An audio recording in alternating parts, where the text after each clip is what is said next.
C'est d'abord moi qui a commencé, j'étais le tout premier de la famille et en fait, j'ai eu, c'était pendant le brevet, la période du brevet en troisième et j'ai eu, mon oral blanc du brevet pour préparer du coup à l'oral du brevet et je sais que j'avais eu beaucoup de mal, vraiment beaucoup de mal.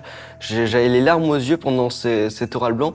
Pourtant c'était que devant 2 personnes, le jury et genre j'étais pas à l'aise. Je me sentais un peu oppressé, peut-être, bah, du coup, c'est normal, ça faisait partie du grand oral de voir comment je me positionnais, si j'étais à l'aise à l'oral, si je connaissais bien mon sujet, mais je, je sais pas, je me sentais oppressé, pas très bien face, du coup, je pense au regard des autres finalement. Personnellement, plutôt un détachement, je trouve, par rapport du coup au regard des autres, j'étais plus à l'aise à l'oral. J'étais détaché et du coup, vu que j'étais détaché par rapport au regard des autres, je prenais conscience de ce qui était important et du coup, avec ma famille, je dirais, j'étais plus dans le moment présent avec eux. Le plus gros souvenir que j'avais avec Pascal, c'était que les séances d'hypnose, j'étais pas du tout habitué, je m'attendais pas à ça et elle l'a fait sur moi et c'était bah, plutôt agréable et c'était atypique. En fait,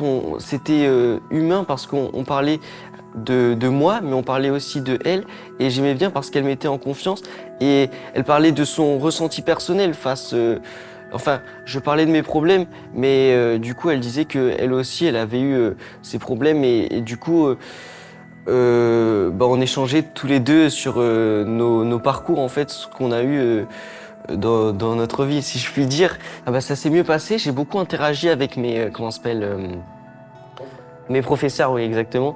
J'étais plus à l'aise, je connaissais mon sujet. J'avais moins la tremblote, si je puis dire.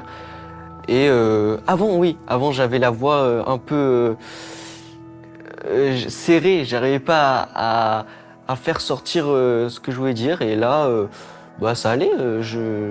J'arrivais à dire ce que je voulais dire sans bégayer et sans avoir la voix serrée.